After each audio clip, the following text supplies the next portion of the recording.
If Achalugo cut that small part and he loves her this much, then if I cut a bigger part, he will love me forever, she said to Nnenna on their way home.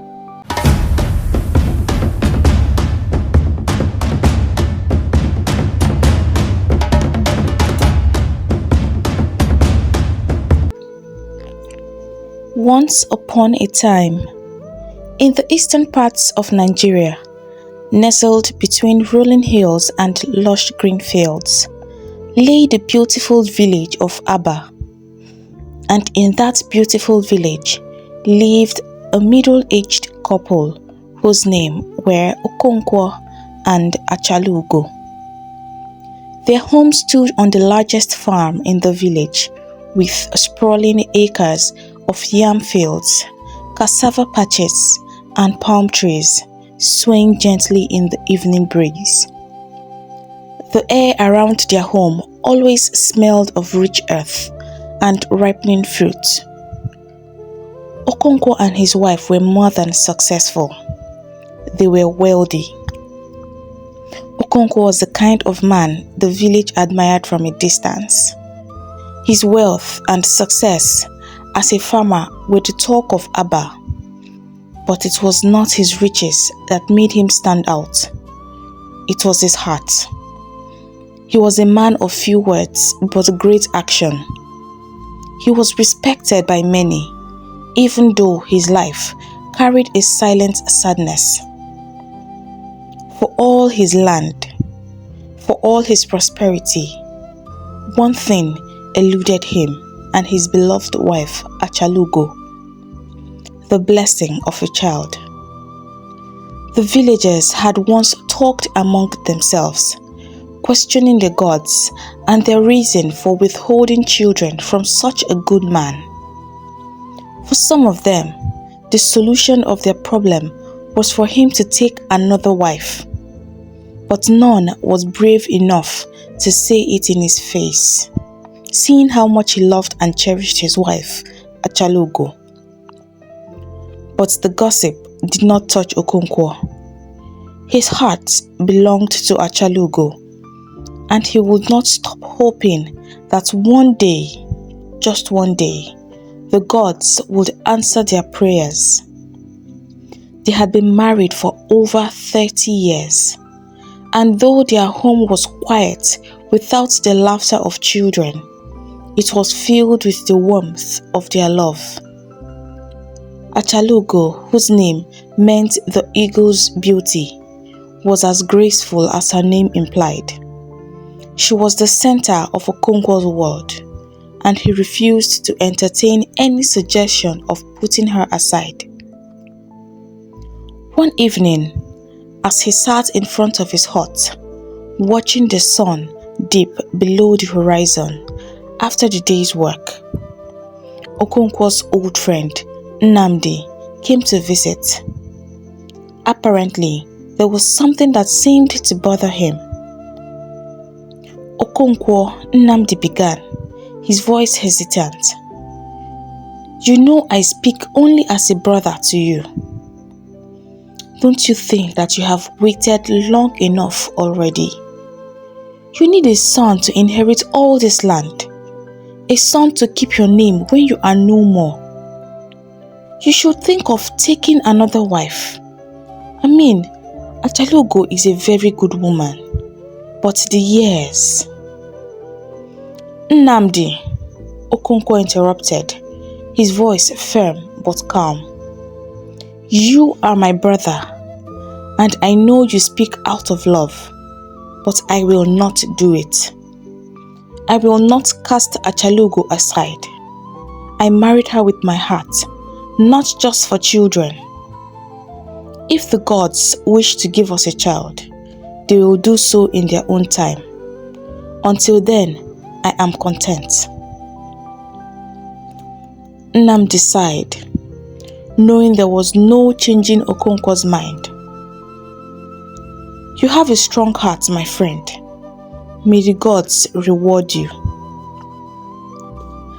After Nnamdi left, Achalugo, who had been listening from the doorway, stepped forward. "Do you ever regret it, Okonkwo? I mean, keeping me by your side when others say you should find another?" Her voice was soft, but her eyes could not hide the turmoil going on inside her heart. Okonkwo took her hand in his rough palm brushing against her delicate fingers. "Never," he said. "I don't know how, I don't know when, but I know that the gods will bless us when the time is right. The truth is this: I have never imagined having 2 wives and all the problems that come with it. I value the peace that I enjoy," he said, laughing heartily in a bid to get her to smile. And it worked. Their days were often spent in the fields, tending to their farm. But the couple found joy in a simple routine. Since they had no children of their own, they opened their hearts to the children of the village. Every evening, as the sun began to set and the golden light bathed their compound, the children would gather, filling the air with laughter and excitement. Okonkwo would sit on a large wooden stool, his deep voice commanding the attention as he began to tell stories. He told them stories of ancient wars, of spirits, and of the mysterious ways of the gods. His storytelling was legendary. His voice would rise and fall, carrying the children along on the winds of his words, and their eyes would widen in awe as they sat around him. They thoroughly enjoyed Okonkwo's stories. Achalugo, on the other hand, with her graceful hands and quiet smile, would busy herself in the kitchen, cooking up pots of delicious food for the children. The smell of roasted yams, spicy soups, and fresh vegetables would waft through the compound, drawing even the hungriest child.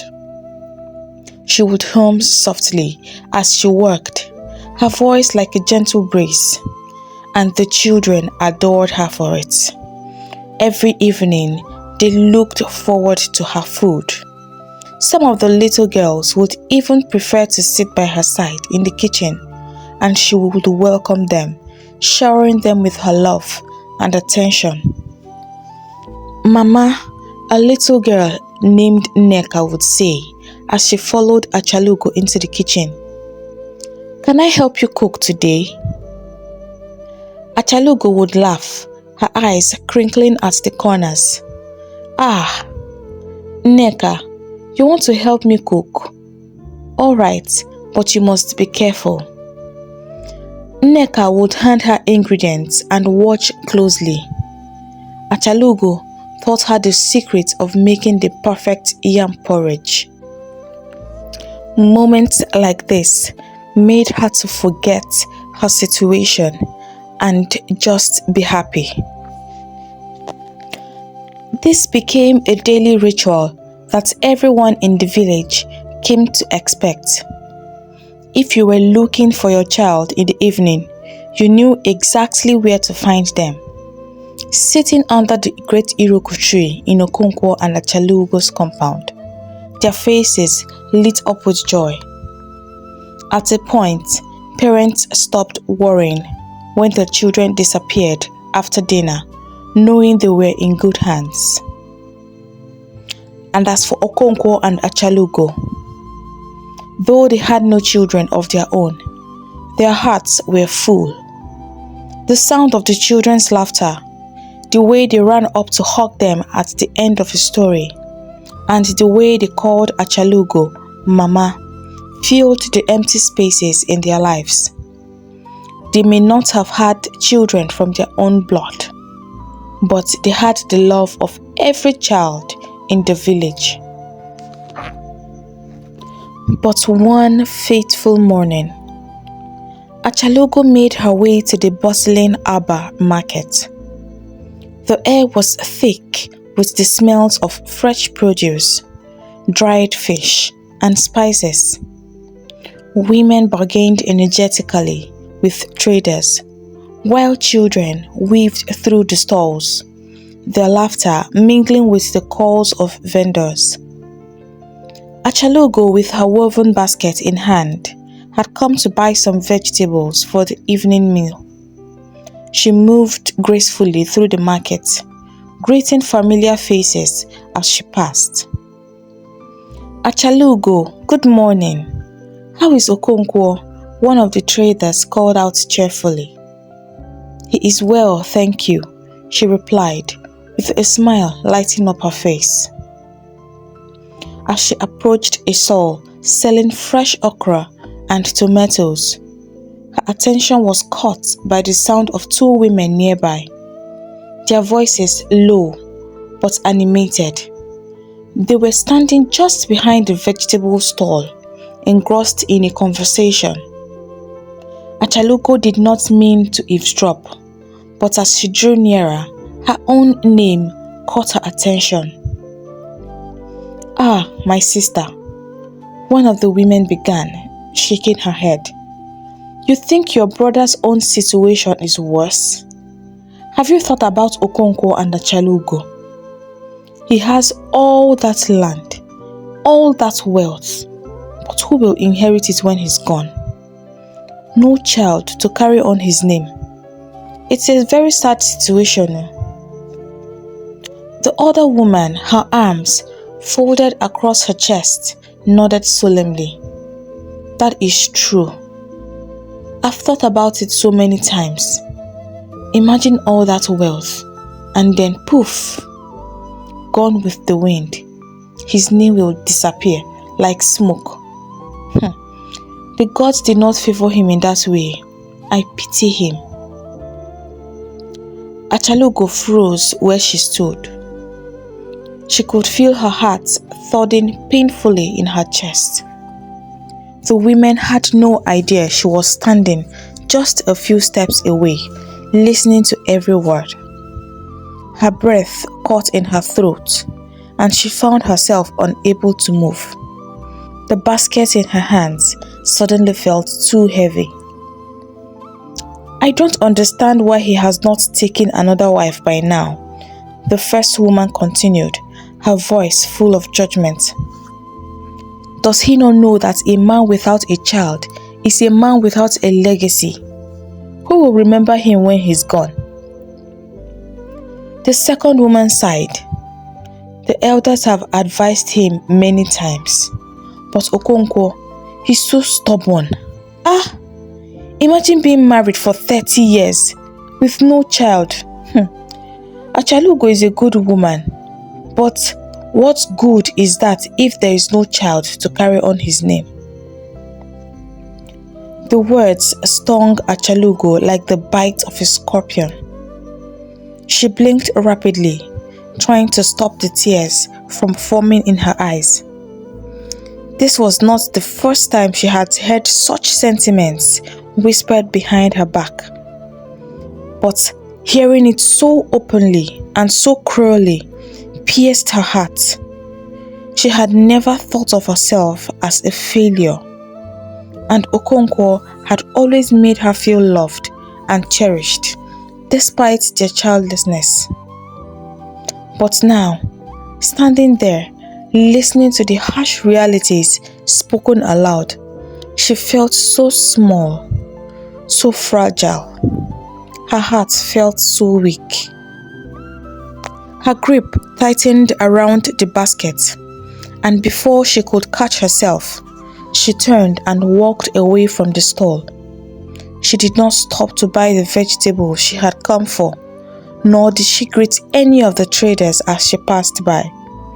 The lively energy of the market suddenly felt so suffocating, and the once familiar faces blurred as she hurried past them, her vision clouded by unshed tears. When she reached the edge of the market, Achalugo slowed her pace, breathing in deeply as she tried to compose herself. The path leading back to their farm was quiet, lined with tall trees, and provided some shade from the hot sun. But the peace of the village did little to soothe the ache in her heart. The women's words played over and over and over again in her mind. She felt a wave of guilt wash over her. Was she really holding Okonkwo back from the future he deserved? Could it be that the villagers were right? Perhaps Okonkwo's devotion to her had blinded him to his own needs, his own legacy. By the time she reached their compound, her sadness had grown into despair. Okonkwo was in the fields as usual, tending to the crops. She stood at the entrance for a moment, watching him. He was a strong man, capable and wise, and his love for her had never wavered. But now, for the first time in a long while, Achalugo felt so uncertain. She sat down in front of the hut, her hands trembling slightly. Her mind swelled with thoughts of the future. She imagined the empty house after Okonkwo was gone, the land falling into the hands of strangers, and their name, his name, fading into memory. The thought was unbearable. Later that evening, as the sun dipped below the horizon and the children began to gather in the compound for their usual stories, Achalugo remained quiet, lost in her thoughts. She watched as Okonkwo entertained the children, his voice strong and full of life. They laughed and clapped as he spun his tales, oblivious to the turmoil brewing inside her. That night, after the children had gone home and the compound was still, Okonkwo noticed the distant look in Achalugo's eyes. "Achalugo," he said gently, "is something troubling you? What is the matter?" She hesitated for a moment, unsure of how to voice the pain she had carried with her from the market, but she could not keep it inside any longer. With a deep breath, she finally spoke. "Okonkwo, I went to the market today," she began, her voice soft and strained. "I overheard some women talking. They were talking about us. They said that when you are gone, there will be no one to inherit your wealth, no one to carry your name. Okonkwo, they pitied you, and it made me wonder if I have failed you." Okonkwo's brow furrowed, and he turned to face her fully, his hand still holding hers. "Achalugo, is that what has been weighing your heart?"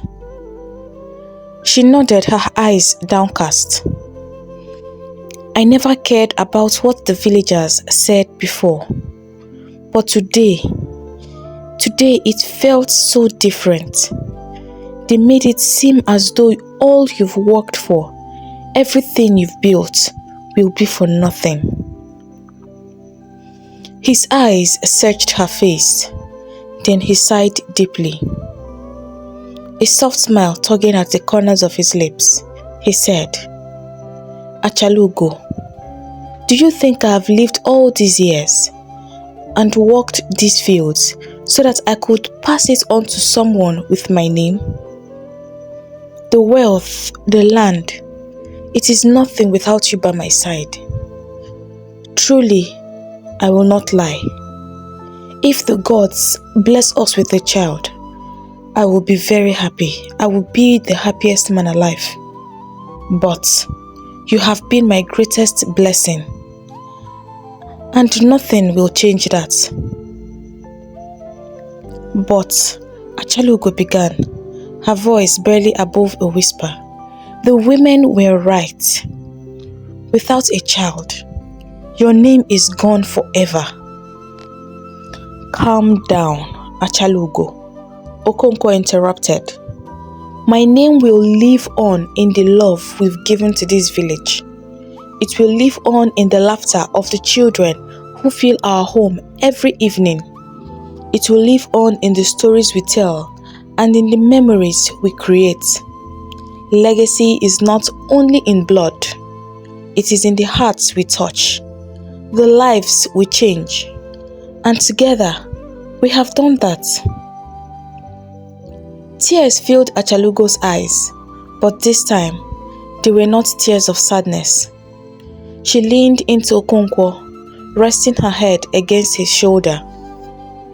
And for the first time since that morning in the market, she felt the weight lift from her heart. But in the days that followed, Achalugo did her best to find peace. She carried on with her daily tasks, tending to the farm and cooking delicious meals. And in the evenings, she continued to welcome the village children with her usual warm smile. But deep down, the unease in her heart lingered. Okonkwo's words had soothed her in the moment, but the voices from the market continued to echo in her mind. The fear of leaving her husband's legacy unfinished gnawed at her.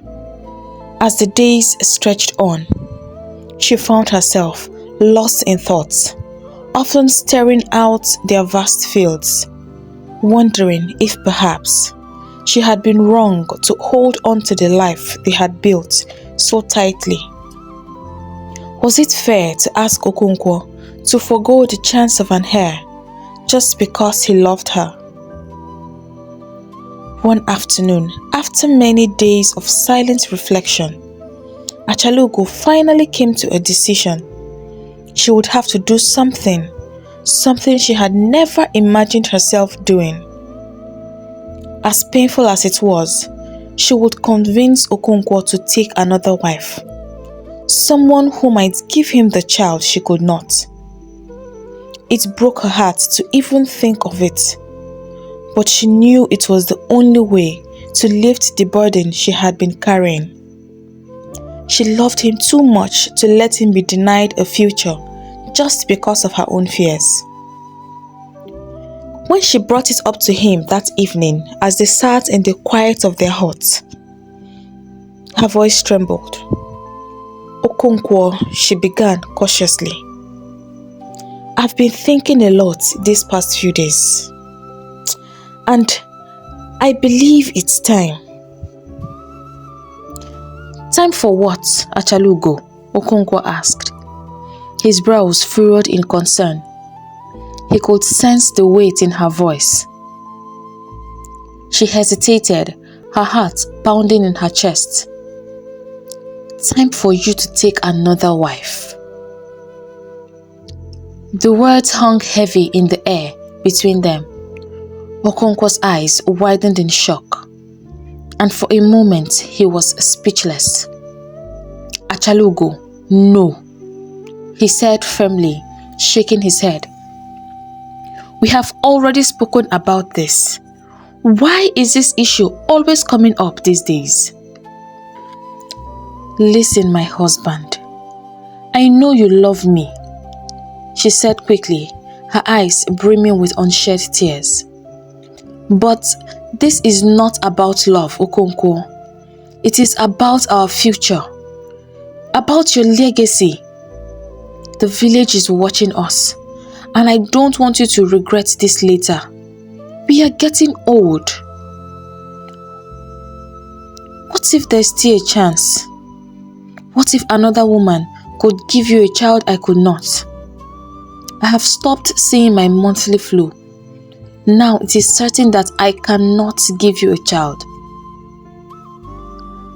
Okonkwo's face softened as he looked at her, but there was a deep sadness in his eyes.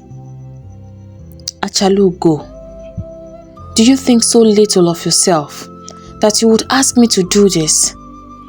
Do you truly believe that another woman could replace what we have? This is not about replacing me, Okonkwo, she said, her voice cracking slightly. It is about giving you a future, a child to carry on your name, someone to inherit all that you have worked for, someone to take care of you when you are old. You've been so good to me, Okonkwo.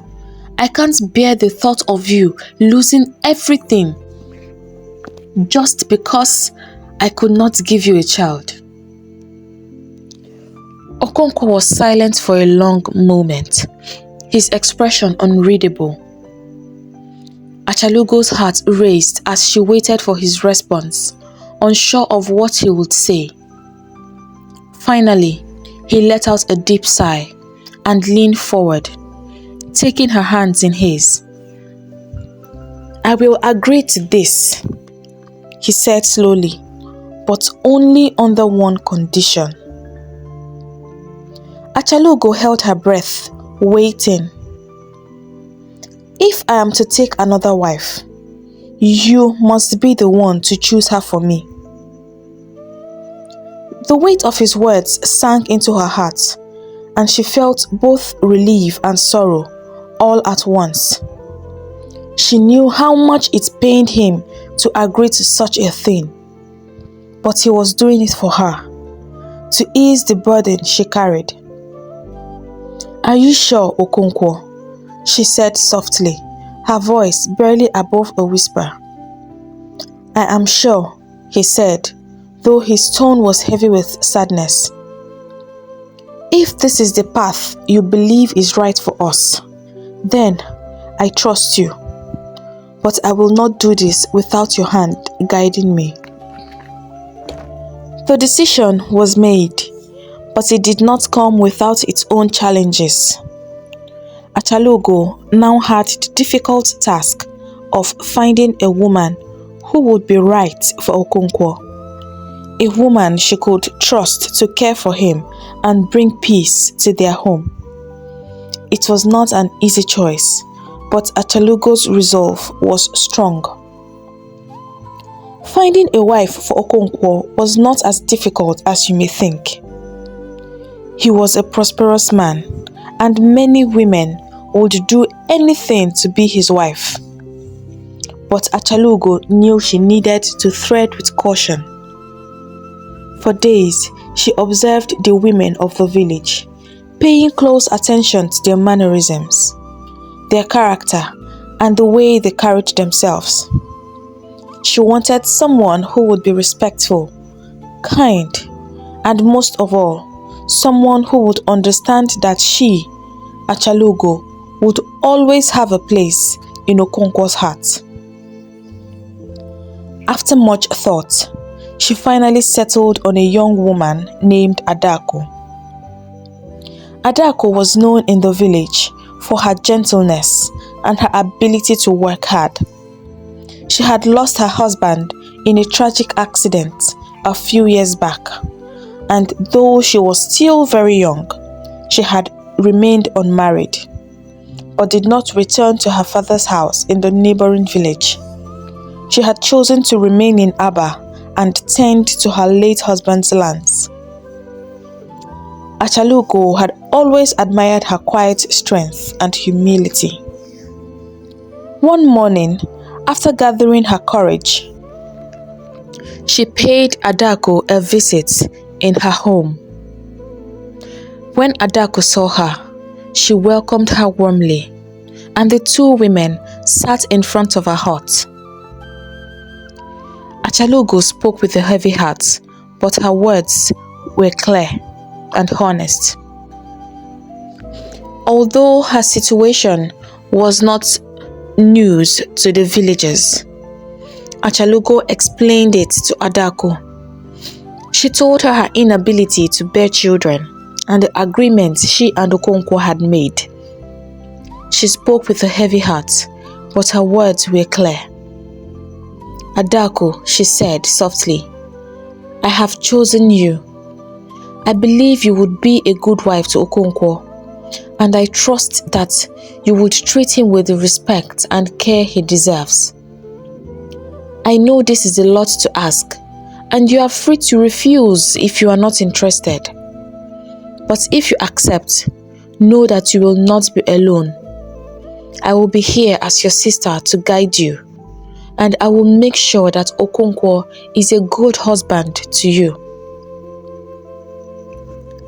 Adaku was silent for a long time, her eyes filled with surprise and uncertainty at the same time. Finally, she spoke, her voice steady but gentle. "Achalugo," she began.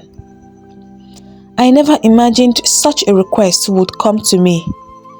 I have heard many stories of Okonkwo, and I know he is a good man. If this is what the gods have willed, then I will accept your offer. But I will only do this if you are truly at peace with it." Achalugo smiled sadly and nodded. "It is not easy, and it is not an easy thing to ask, but I believe it is the right thing to do." As the days went by and preparations for the wedding began, Achalugo watched in quiet contemplation, knowing that her decision would change the course of their lives forever. Though her heart ached at the thought of sharing Okonkwo, she reminded herself that this was for him, for their future, and for the legacy they both had hoped to build. The day of the wedding arrived quietly, with none of the grandeur one might expect from the marriage of a man as wealthy as Okonkwo. In contrast to the usual fanfare that accompanied such events, he chose to keep the ceremony simple. There were no elaborate feasts or music, no extravagant displays of wealth or colorful dancers swirling in celebration. The marriage took place in the modest setting of Adaku's father's compound, as simple and quiet as you can imagine. The decision to keep it simple was entirely in line with Okonkwo's heart.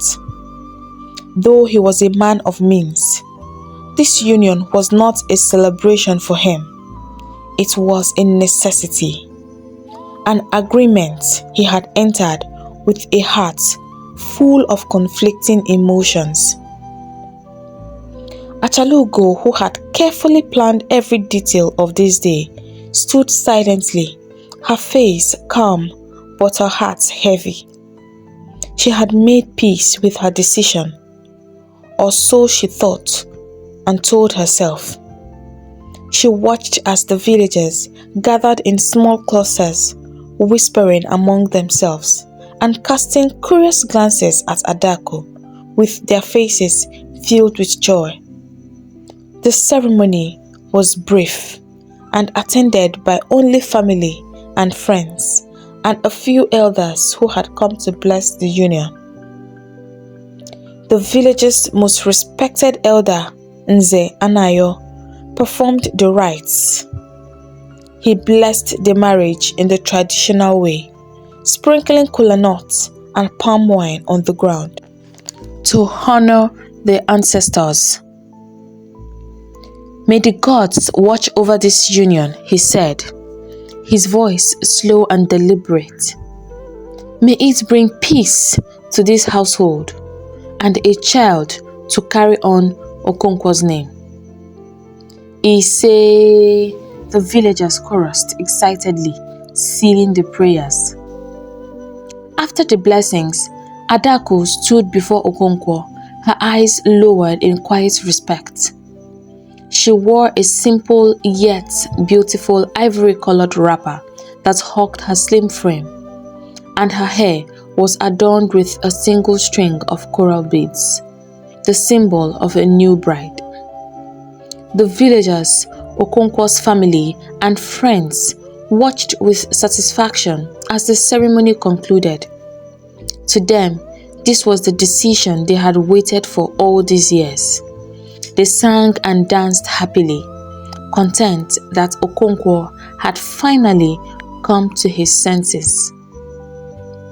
Finally, Okonkwo has done the right thing, one of his uncles, a stout man named Okechukwu, said, with a wide grin as he turned to his neighbor.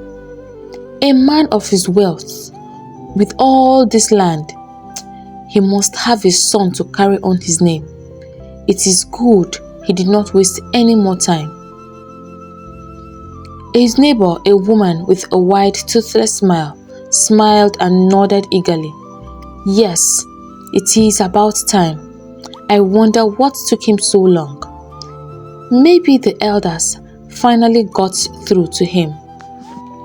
Little did they know that it had not been Okonkwo's friends or family that had persuaded him to take this step, but Achalugo herself, the woman they pitied in private and talked about in corners, was the one who had chosen Adaku, the one who had put aside her own pain for the sake of her husband's future.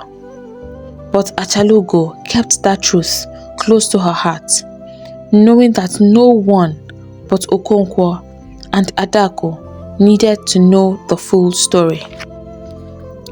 When the ceremony ended, Adaku was welcomed into Okonkwo's household with warmth, and the villagers, many of them with satisfied smiles, returned to their homes, with the belief that Okonkwo's future had finally been secured. As for Okonkwo, though he had agreed to this marriage, he could not shake off the odd feeling in his heart. He had never wanted another wife, and the thought of sharing his home and his life with someone other than Achalugo felt so unnatural to him. He watched as Adaku was led into their home, her steps cautious and respectful, and he felt a pang of guilt deep inside. He knew Adaku was a good woman, kind, hardworking and patient, but he also knew that his heart would always belong to Achalugo. That night, after the villagers had left, Okonkwo sat alone under the Iroko tree, his thoughts troubled. The stars above twinkled faintly in the deep night sky, and the air was still. Achalugo joined him, sitting silently beside him for a long moment before speaking. "Are you at peace with what we've done?" she asked quietly, her voice barely above a whisper. Okonkwo turned to her, his eyes filled with the same love and concern he had always shown her. "I agreed to this because you believed it was right, Achalugo. But are you sure that this is a good idea?" "There's nothing to worry about," Achalugo said, her voice soft but steady. "I chose this because I wanted to protect your future. You deserve a child, Okonkwo. You deserve to have your own children running around in this big compound, and I'm totally at peace with it." "But at what cost?" Okonkwo murmured, his gaze distant. "What if it brings us a sorrow at the end? Look at Nduka and his 2 wives. His home is constantly a battleground." Achalugo leaned into him, resting her head on his shoulder. "Adaku is a nice woman, and you have married her already. There is no going back now. See, you've given me everything, Okonkwo. Now, it's time I give something back to you." As the weeks passed, Adaku settled into her role, a quiet but respectful member of Okonkwo's household. She tended to the farm alongside Achalugo, never overstepping her boundaries. but always offering help where it was needed. The villagers continued to rejoice at Okonkwo's decision, anticipating and hoping that his miracle would happen at any time. A few months later, the subtle signs that Adaku was with child became impossible to ignore. Her once flat belly swelled with life, and her skin glowed with the soft radiance of impending motherhood. Nothing went past the villagers undetected. The news spread quickly through the village like a warm wind blowing through the fields. "The gods be praised," the villagers exclaimed in excitement. "Finally, Okonkwo has been blessed with a child." It was the news everyone had been waiting for. The gossip that once circled around Okonkwo and Achalugo turned into songs of praise. The village buzzed with joy and anticipation. But no one's joy was greater than that of Achalugo. She, who had carried the burden of childlessness for so long, felt a deep sense of relief and happiness wash over her. Every day she rejoiced, not because the villagers were now celebrating her husband, but because finally Okonkwo would have the heir they both had longed for. She saw the joy in Okonkwo's eyes each time he looked at Adaku's growing belly, and it made her heart swell. Achalugo became Adaku's fiercest protector, pampering her in ways that even surprised the villagers. She forbade her from doing any house chore, insisting that she had to rest and eat well. She went ahead to make sure that Adaku lacked in nothing.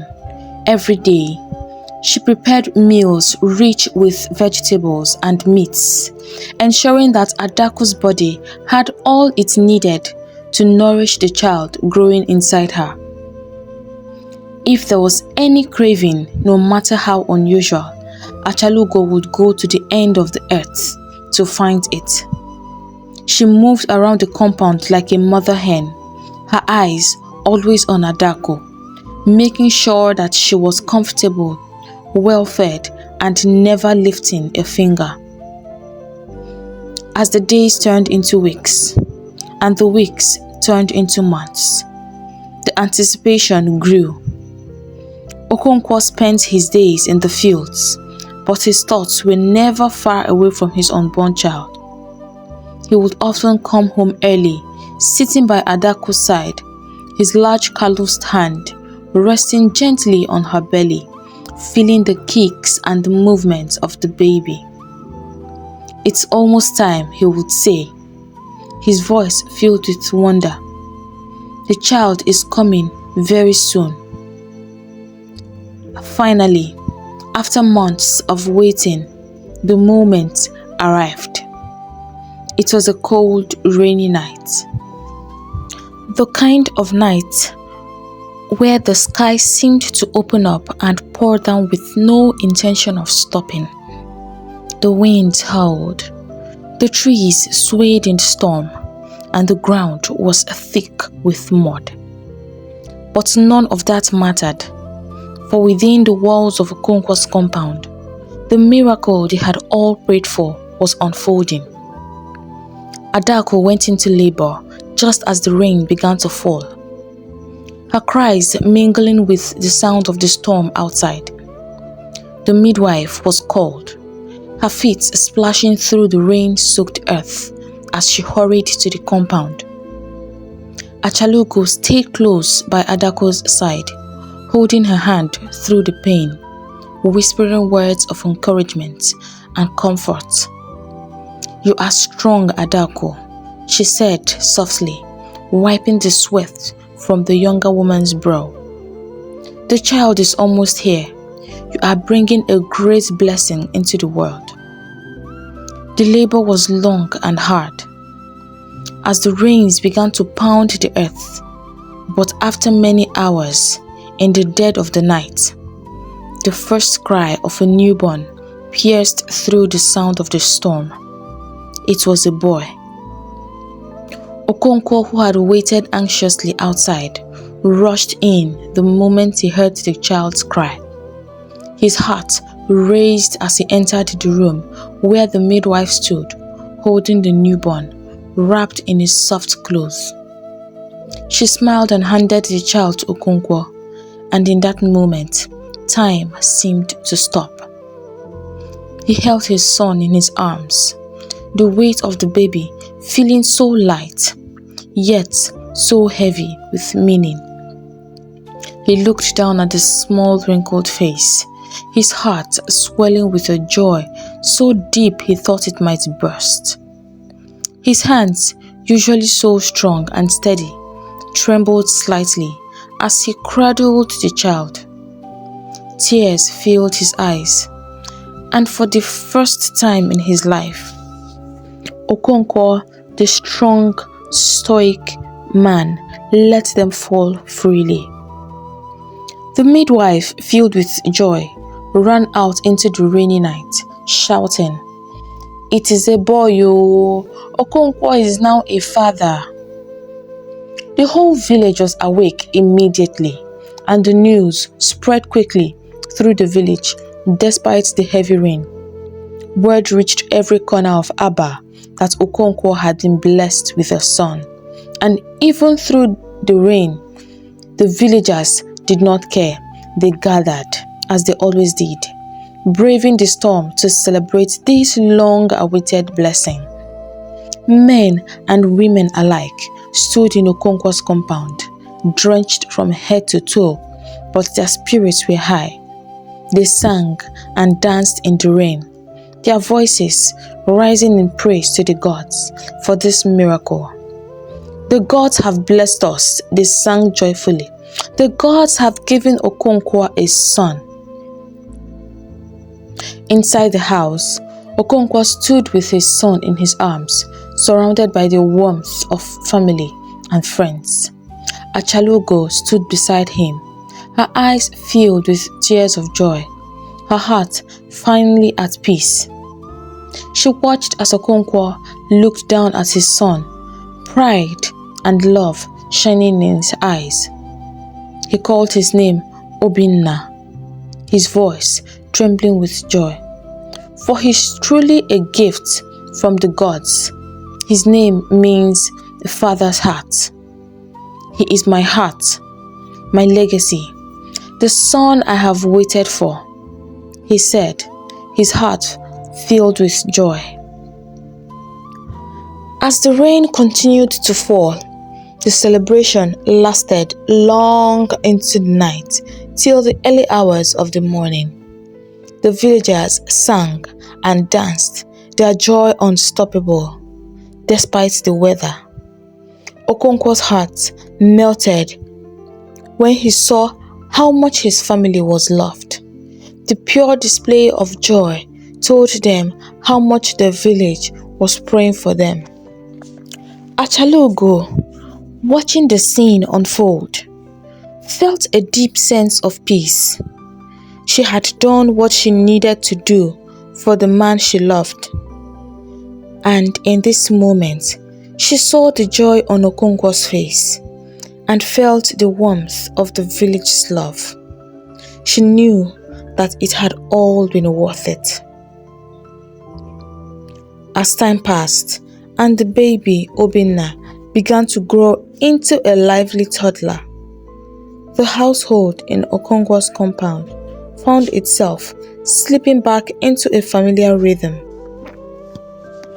The village returned to its usual pace, and the excitement over the birth was over. They all returned and settled into everyday life. Achalugo, who had once been at the center of the village gossip for her childlessness, now moved through the village with a quiet contentment. She had made her decision. For the sake of Okonkwo's legacy, she had sacrificed much. But little did she know that beneath the surface, trouble was brewing. At first, everything seemed fine. Adaku took her place as the mother of Okonkwo's long-awaited son. And for a while, she basked in the attention that came with being the mother of Obinna. The villagers praised her, and visitors came often to see the child, commenting on how strong and healthy he looked. Okonkwo was proud, and Achalugo too felt a sense of accomplishment. The boy had brought joy to their household, and for a brief time, everything seemed perfect. But as the months went by, cracks began to appear in the smooth surface of their lives. Adaku, once content with her position, began to grow restless. She had thought that giving Okonkwo a son would secure her place in his heart, that it would earn her the attention and love she longed for. But despite this, Okonkwo's heart remained firmly with Achalugo. It was not something anyone could see with the eyes alone, but Adaku felt it in her bones. Okonkwo, though grateful for the son Adaku had borne him, still shared all his thoughts and feelings with Achalugo. Whenever a decision needed to be made, whether it was about the farm, the household, or even Obinna, he consulted Achalugo first.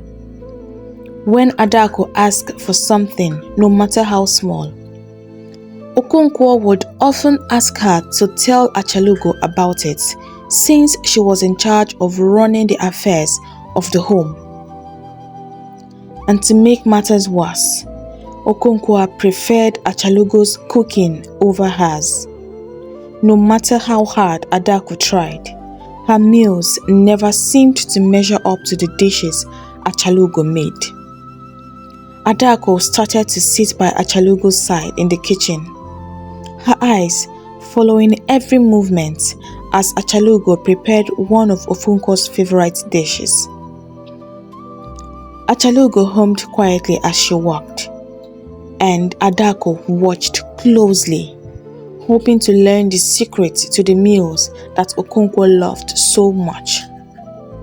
Yet, despite her efforts, every time she cooked for him, her dishes did not even come close to Achalugo's.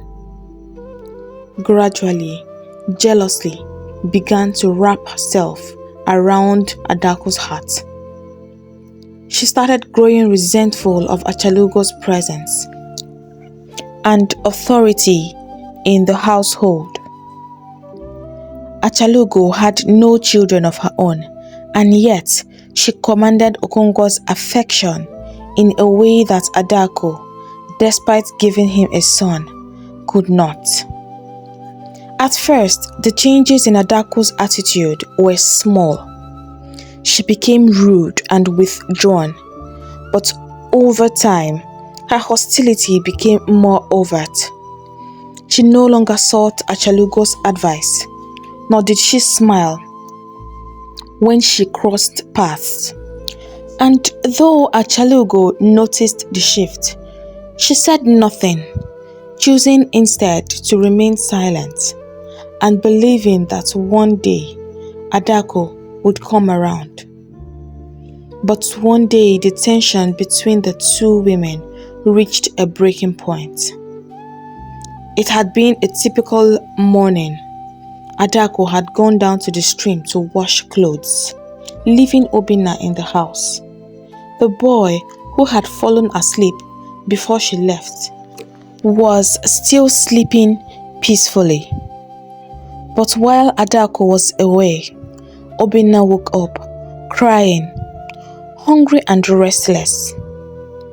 Achalugo, hearing his cries, went to him, as she often did.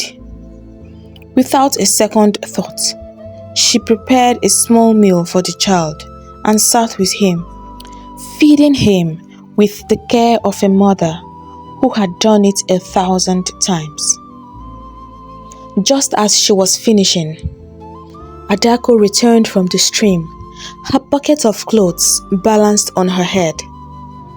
The moment she entered the compound and saw Achalugo feeding her son something, a thing inside her snapped. She dropped the basket, splashing water and clothes everywhere, and stormed towards them. "Don't you ever touch my son again, you witch!" Adaku shouted, her voice trembling with fury. Achalugo was shocked at this sudden outburst. She looked up at Adaku, and confusion registered in her face. "Adaku, what are you saying?" "You heard me," Adaku screamed, rushing to snatch Obinna from Achalugo's arms. "You have bewitched our husband with your cursed food, and now you want to bewitch my son too, eh?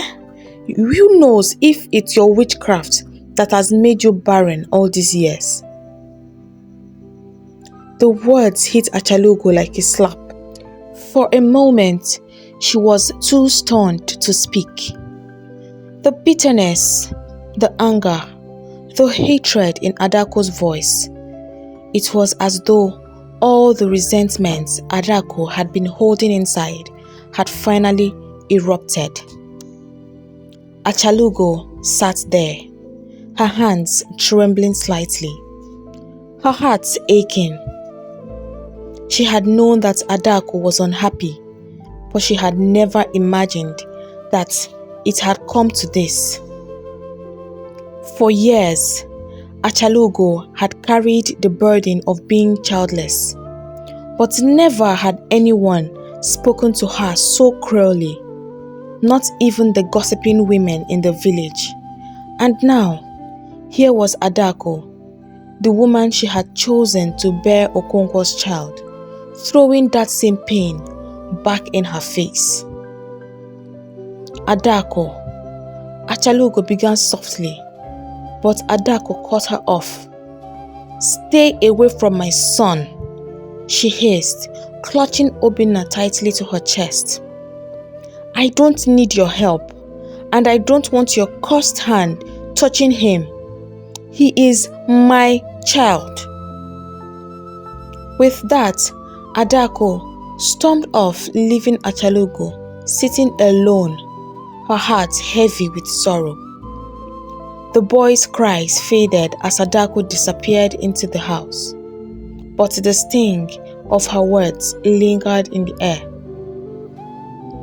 For days after the confrontation, Achalugo kept herself from Adaku and Obinna.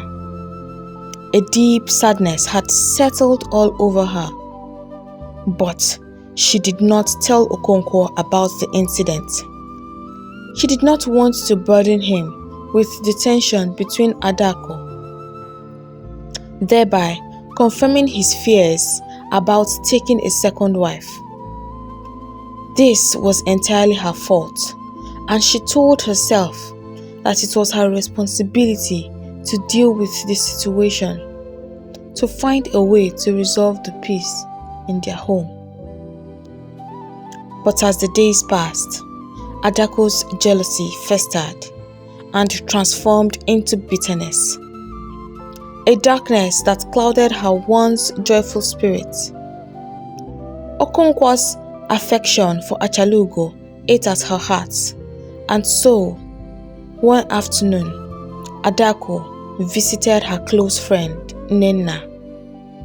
She needed to talk to someone before she lost her mind. The moment Nenna saw her, she knew something was wrong with her. Adaku's face was drawn, and her eyes clouded with sadness. "Adaku, what's troubling you?" Nenna asked, her voice full of concern, as they sat under the shade of a palm tree Nena's compound. You don't look happy. Are you ill? Adaku sighed, her soldiers sighing. It's Achalugo, she admitted, her voice laced with bitterness. She has taken over Okonkwo's heart. No matter what I do, no matter how much I care for him or our son, it's always Achalugo he turns to. I'm certain it's her food. He only enjoys eating her food. He only enjoys what she cooks. No matter what I do, no matter what I cook, it's not enough for Okonkwo. There's something she's doing that I cannot understand.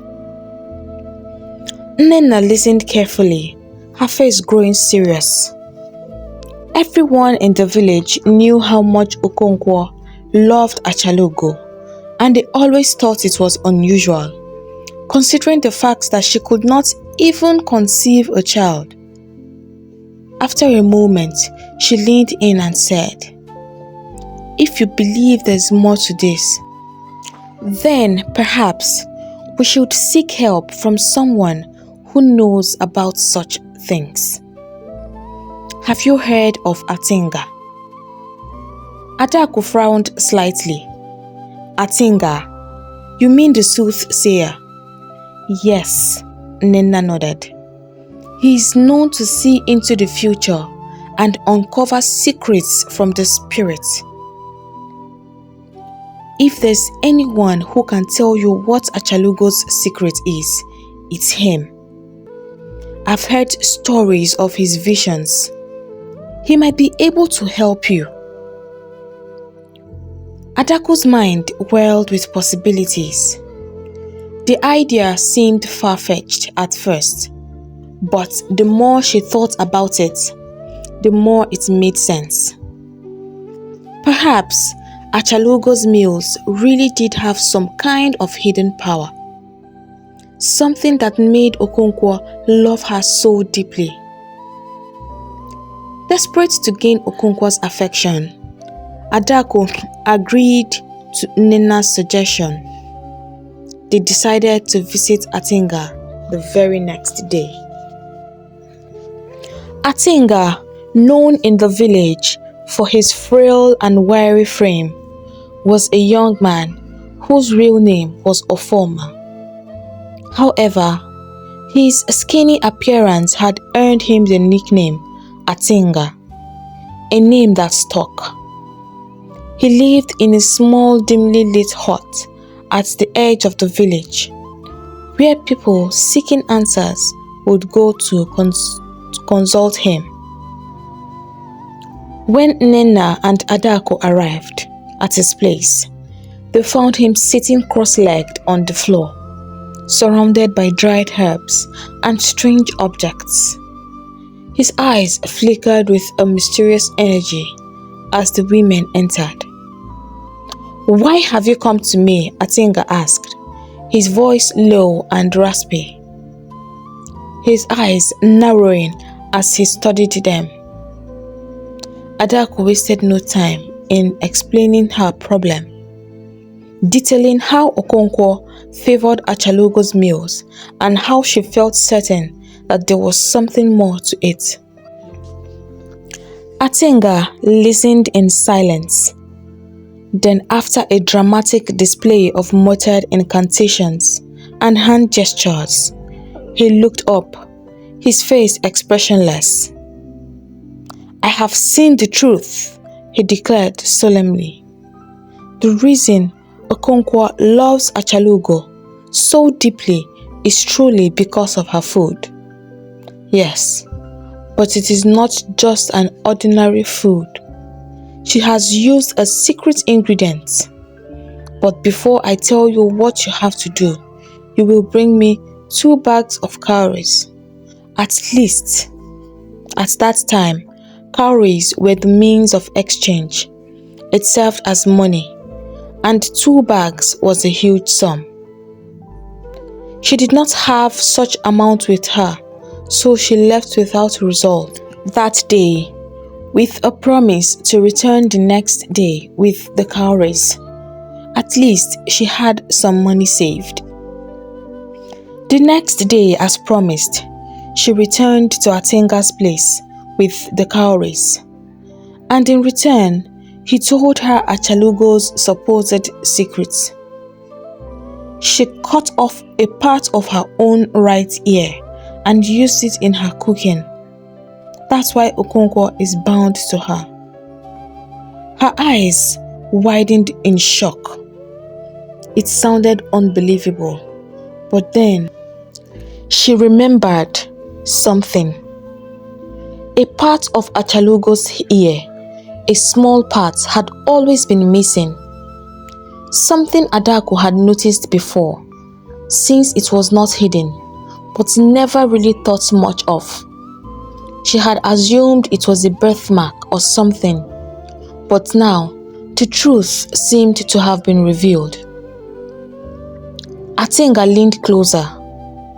If you want Okonkwo to love you the same way, you must do the same. Adaku was desperate, and though the idea horrified her, the thought of claiming Okonkwo's love overpowered her fear. She returned home that evening with the plan to follow Atenga's advice, no matter how extreme. If Achalugo cut that small part and he loves her this much, then if I cut a bigger part, he will love me forever, she said to Nnenna on their way home.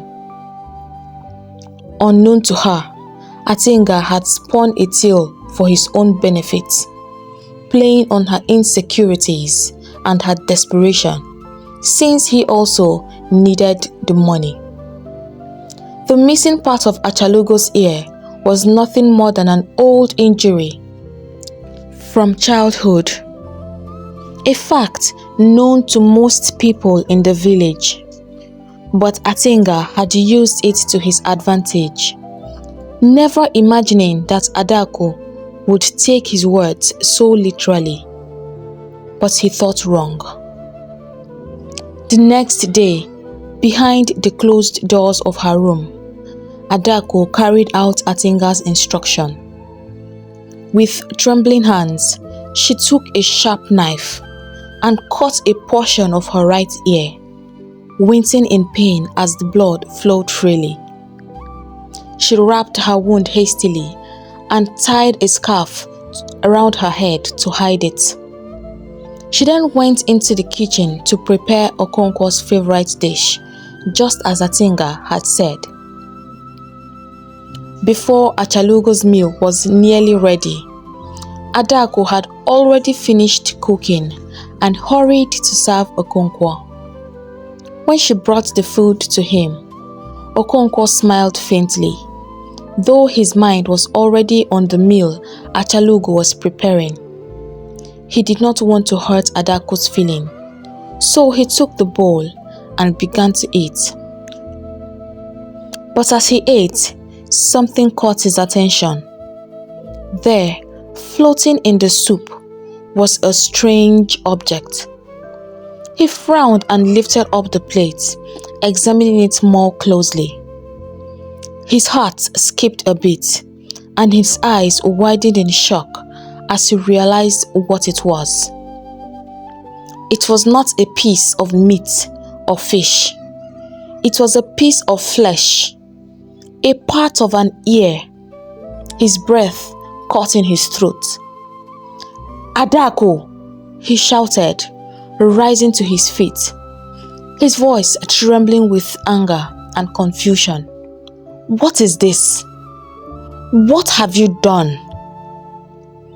Adaku, who had been nervously watching him from a distance, froze, her eyes filled with panic as Okonkwo stared at her, horrified. I can't explain," she stammered, her voice breaking. "It's because of Achalugo. She's bewitched you with her food. I had to do it. I had to make you love me like you love her." Okonkwo's face twisted with disbelief. "What madness are you talking about?" he demanded, his voice rising. You put a part of your ear in my food? For what? To win my heart? Adaku, have you lost your mind? Tears started streaming down Adaku's face as the reality of her actions sank in. She fell to her knees, sobbing uncontrollably, her bandaged ear throbbing with pain. At that moment, Achalugo entered the room, drawn by the commotion. Her eyes took in the scene: the spilled soup, the piece of ear, Okonkwo's horrified expression, and Adaku's weeping form on the floor. Understanding dawned on her. "Okonkwo, please," Achalugo begged softly. "This is not the time for anger. Please let us be calm." She turned to face Adaku. "Why would you do a thing like this?" she asked, her face edged with worry. Adaku, still on her knees, spoke through sobs. "I went to see Atinga. I did not know what else to do. I was desperate. I thought he could help me win Okonkwo's heart. He told me you cut a part of your ear to cook for our husband, and that's why he loves you so much." Okonkwo's face hardened with anger as he realized just how far Adaku had gone. His fury boiled over as he clenched his fists, his eyes narrowing in disgust. "Atinga," Okonkwo growled, his voice shaking with rage. "You let yourself be fooled by that charlatan? Obviously, he has played you, Adaku. I cannot believe you would stoop this low, putting something so vile in my food. For what?" Adaku flinched at his words, fresh tears spilling down her cheeks.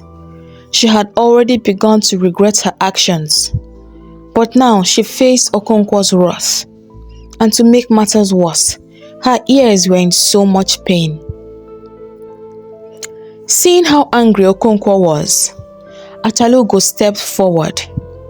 "Okonkwo," she said softly, "anger will not help us here. Please, let us deal with this with understanding." Adaku was misled, yes, but she was also blinded by desperation. I believed she had learned her lesson. Okonkwo looked at Achalugo, his expression softening slightly as her words registered.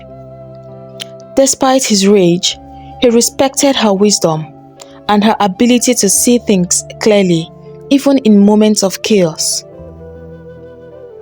"Fine," Okonkwo said after a long pause, his voice still tense but more controlled. "For your sake, Achalugo, I will forgive her. But Adaku, I hope you have learned your lesson. There will be no more of this madness in my household. Do you understand?" Adaku nodded quickly, her face still streaked with tears. She had been expecting Okonkwo's wrath to fall harder, but his decision to forgive her, thanks to Achalugo, surprised her. Yet, as much as she should have felt relief, something inside her twisted even further. The more Okonkwo listened to Achalugo, the more Adaku realized that no matter what she did, she would never hold the same place in his heart. As the days passed, Adaku's bitterness deepened. The incident with the ear had opened her eyes to the true nature of the kind of hold Achalugo had on their husband's heart. She was not just Okonkwo's first wife. She was his partner in every sense of the word. And Adaku had to endure the painful reality that no matter what she did, she would always be second to Achalugo. The jealousy that had once burned quietly within her now transformed into a cold, calculating hatred. Adaku's mind became consumed with one singular thought. If she could not win Okonkwo's love while Achalugo was around, then Achalugo had to go. Her thoughts turned darker as she realized that as long as Achalugo lived, Okonkwo's heart would never truly belong to her. She could not compete with Achalugo's years of marriage, her calm demeanor, or the deep bond she shared with Okonkwo. But if Achalugo were no longer in the picture, she believed that things would be different. And so Adaku began to plot. The more she dwelled on it, the more the idea of eliminating Achalugo seemed like the only solution. She would get rid of the older woman for good. And once Achalugo was out of the way, Okonkwo would have no choice but to focus on her and their son. It was time to claim the love and attention she deserved. However, as she meticulously planned her next move, she kept her bitterness hidden behind a mask of compliance, pretending to have learned her lesson from the other incident with the soup. But beneath that facade, she was more determined than ever to carry out her sinister plan. Adaku would wait for the right moment, biding her time, until she could strike without suspicion. One beautiful morning, Adaku approached Okonkwo with a false smile and seemingly innocent request. "My husband," she began, "I would like to visit my mother for a few days. It has been a while, and I feel it is time to see her." Okonkwo, thinking nothing of it, readily granted her permission. But Adaku had no intention of visiting her mother. Instead, she traveled to Achina, a neighboring village known for its powerful witch doctor. Everyone in the region spoke about how great his power was and how potent his charms were. Many sought his help for both good and evil, and Adaku believed that he held the key to eliminating Achalugo once and for all. When Adaku arrived at the witch doctor's compound, the air was thick with the smell of incense and strange herbs. The witch doctor, an old man with piercing eyes and a voice like a serpent's hiss, looked at her knowingly. "I know why you've come," he said, his thin lips curled into a sinister smile. Adaku's heart pounded in her chest, but she remained silent, waiting for him to speak. After a moment, he continued, "You seek to rid yourself of someone who stands in the way of your desires." Adaku nodded, her eyes filled with determination. "Yes," she whispered, "I want Achalugo gone." The witch doctor demanded a hefty payment, which Adaku, without hesitation, handed over. Once the exchange was made, he began his work. He ground together various herbs and powders. His hands moved with the precision of someone who had done this many times before. When he was finished, he handed her a small pouch filled with a fine dark powder. "Take this," he instructed, his voice chilling. "Spread it outside her hut, where she will step on it. But you must not let water touch this powder, or else the consequences would be there." Adaku nodded eagerly, her heart brimming with dark anticipation. "I understand," she said. The witch doctor's eyes gleamed as he gave her one final look. "Go now and do what must be done," he said. Filled with confidence, Adaku returned home. She waited until the village was asleep before creeping out of her hut, the pouch of powder clutched tightly in her hand. With each step, her heart raced, but the excitement of what she was about to do fueled her. Adaku reached Achalugo's hut and, following the witch doctor's instructions, carefully spread the powder across the ground, right at the entrance where Achalugo would step. A wicked smile crossed her face as she imagined the end of her rival. Finally, Okonkwo's heart would belong to her alone. Satisfied with her work, she returned to her room, feeling triumphant. Her time was coming, she thought to herself. But nature had its own plans. Later that night, as Adaku lay asleep, the sky darkened, and the wind howled through the village. Thunder rumbled in the distance, and soon the heavens opened, pouring down a heavy rain. Adaku woke with a start. The sound of the rain pounding on the roof above her filling her with dread. She bolted upright in her bed, her heart sinking as the witch doctor's warning rang in her ears. "You must not let water touch the powder."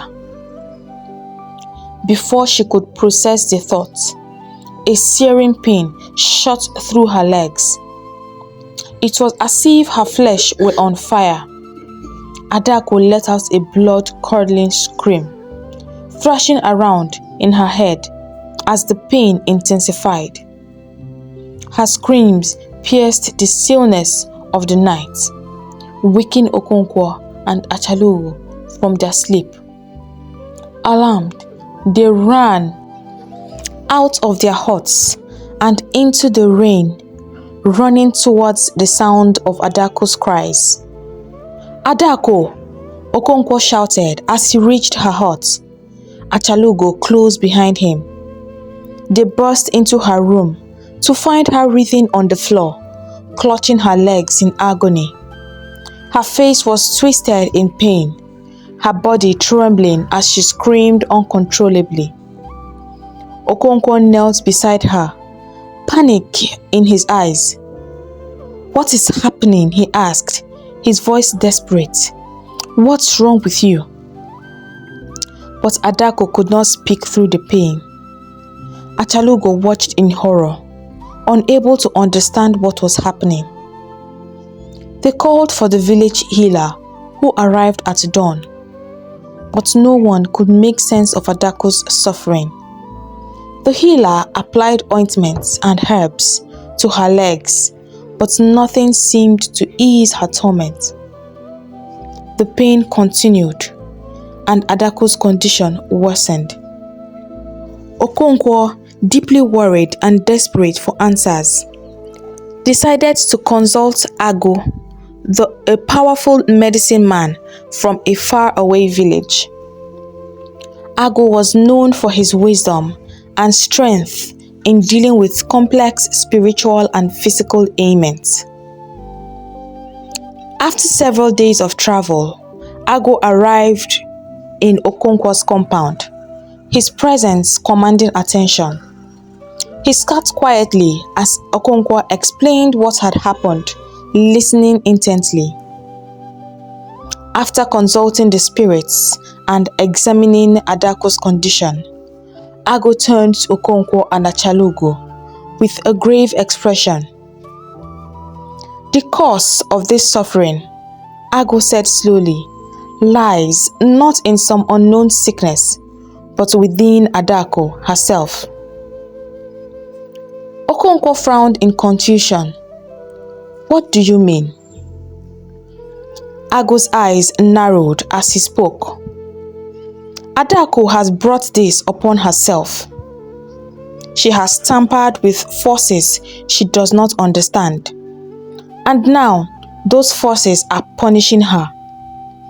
She can only be healed if she confesses what she has done.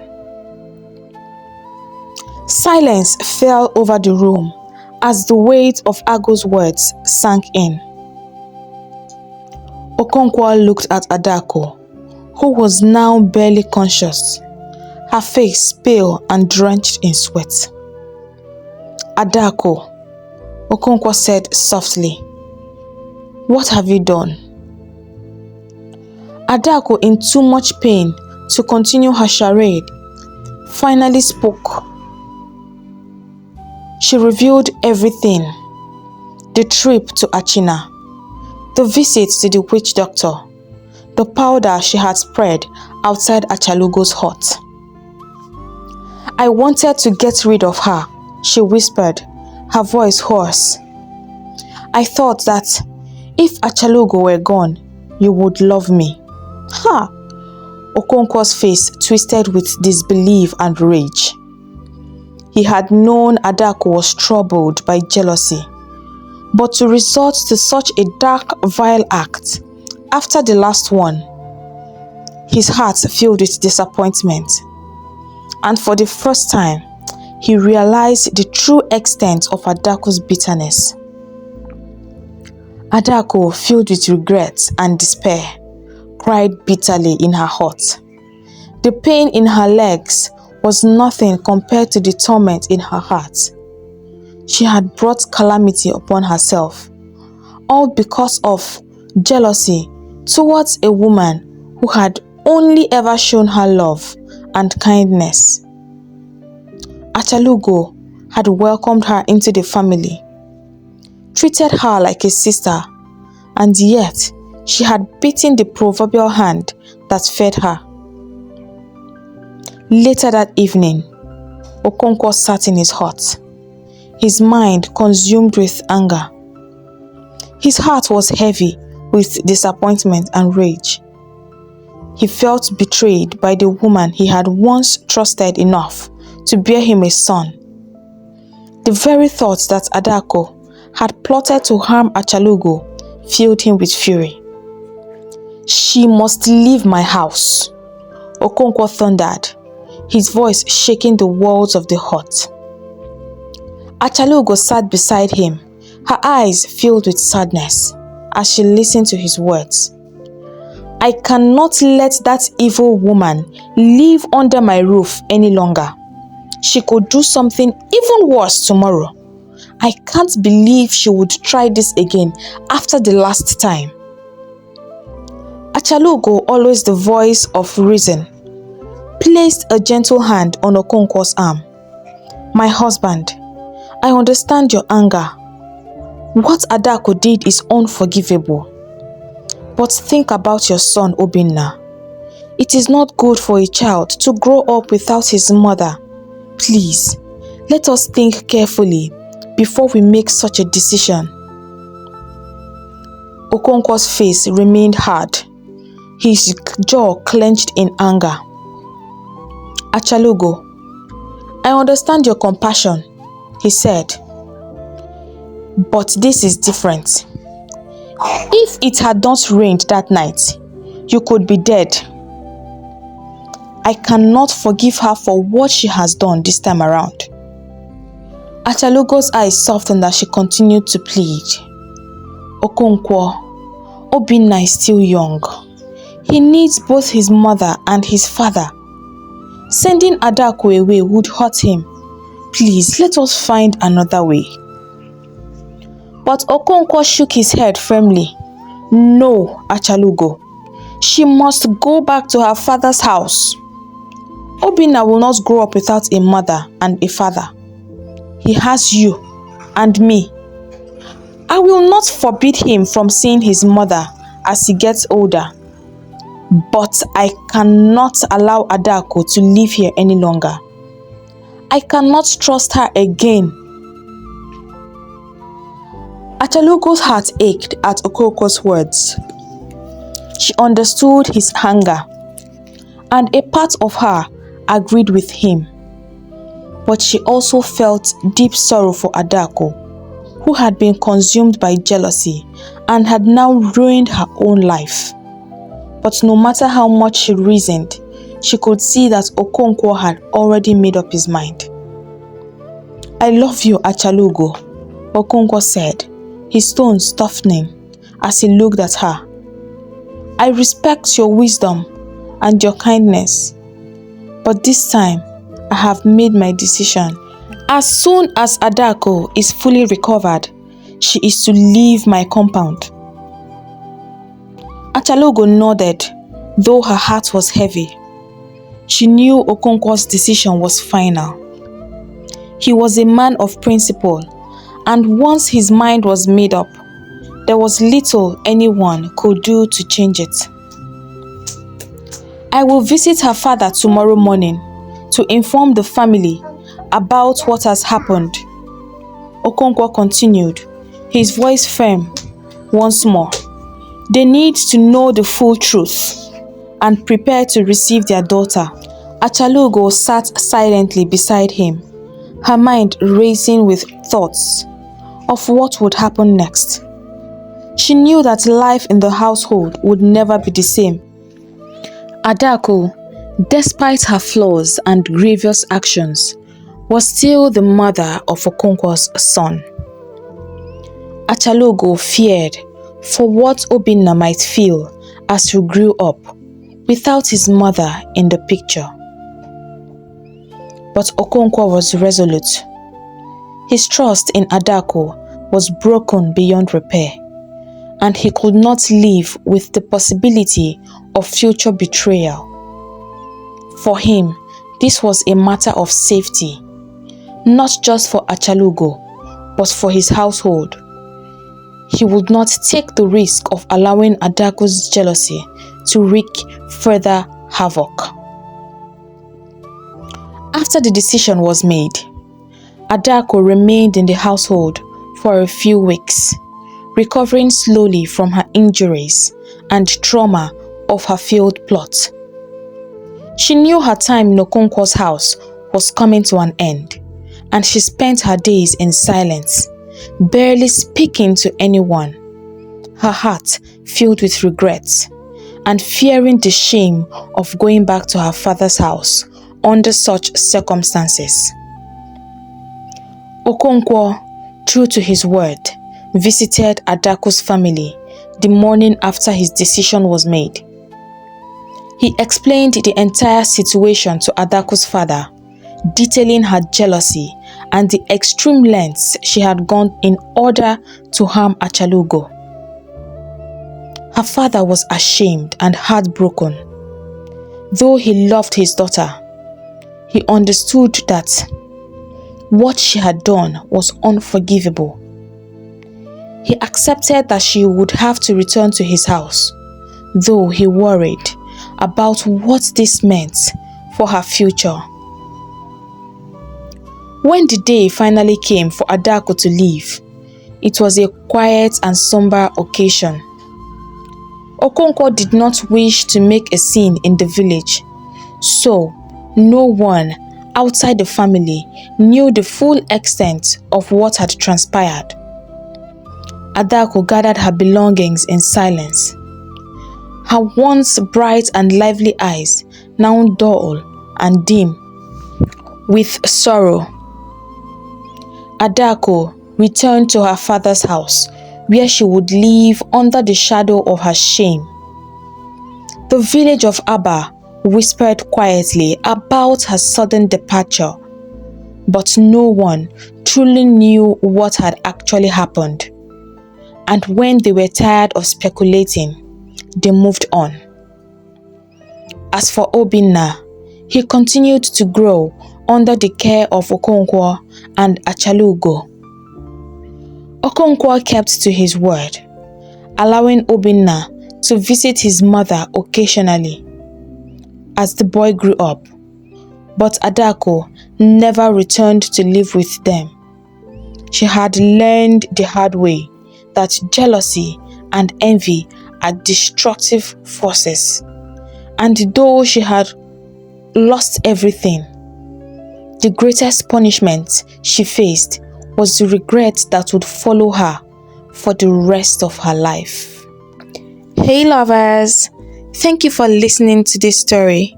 If you are new here, welcome to our community.